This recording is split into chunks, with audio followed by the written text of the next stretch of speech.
Now, as far as I can see, the basic mistake is that we've invented this wonderful system of language and calculation,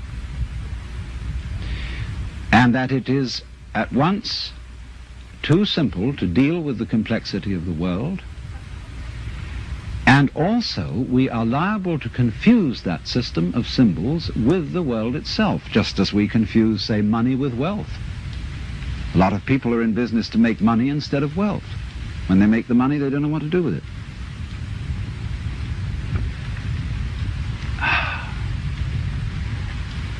And so in the same way, we confuse happiness with status, and we confuse ourselves as living organisms which are one with this whole universe with something we call our personality. Now, what is our personality?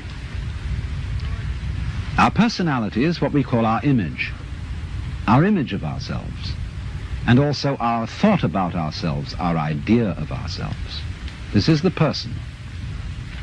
In other words, what people meet and understand, and what I understand as Alan Watts, is a big act which is not really me.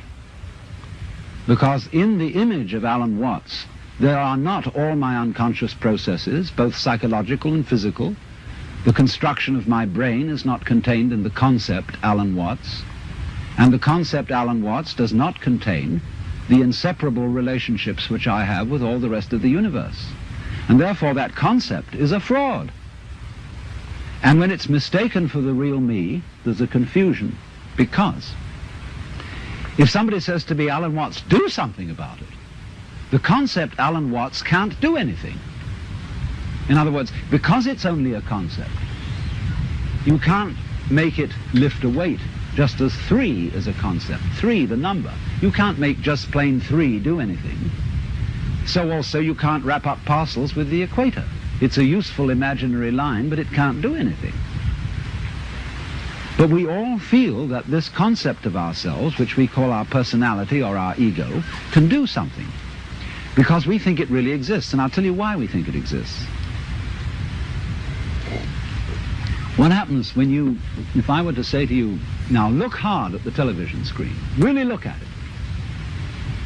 What do you do as distinct from just watching it in the ordinary way when you say, now I really got to see that? What do? Notice that you tighten muscles all around here, that you frown a little, you clench your teeth perhaps. Now what has that got to do with seeing anything clearly? It has absolutely nothing to do with it. Same thing when you listen carefully. Now listen, catch everything that's said, or you start tightening up around your ears. That has nothing to do with hearing clearly. Now, from the moment we were little children, when teachers in class screamed at us, pay attention, we go tight in various ways, either to see or hear more clearly, to concentrate, or to will something which is supposed to be difficult to do. And that constitutes a habitual tension over the whole body that's there almost all the time, and that feeling of unnecessary tension is, as it were, the material sensation upon which we fasten this concept of I. We hang it on to that feeling. The concept is not us. The feeling of tension is completely phony. It has nothing to do with success in seeing, hearing, or acting. And so we get the marriage of an illusion with a falsehood, and that we call ourselves. And no wonder we feel cut off from everything, alienated, frightened of life and death. So what has to happen is we have to come back to a sane view of our own life, which is the way we really are, an organism functioning in terms of the whole environment, with the whole environment, instead of this funny little separate personality. But how are we going to do that?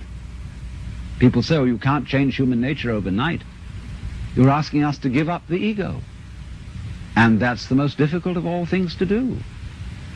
Actually, it isn't, because the ego doesn't exist. But of course, if you try to give up your ego with your ego, then it'll take you to the end of time. Because this is the point. You can't transform yourself.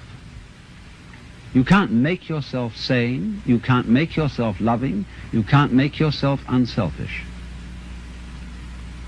And yet it's absolutely necessary that we be that way.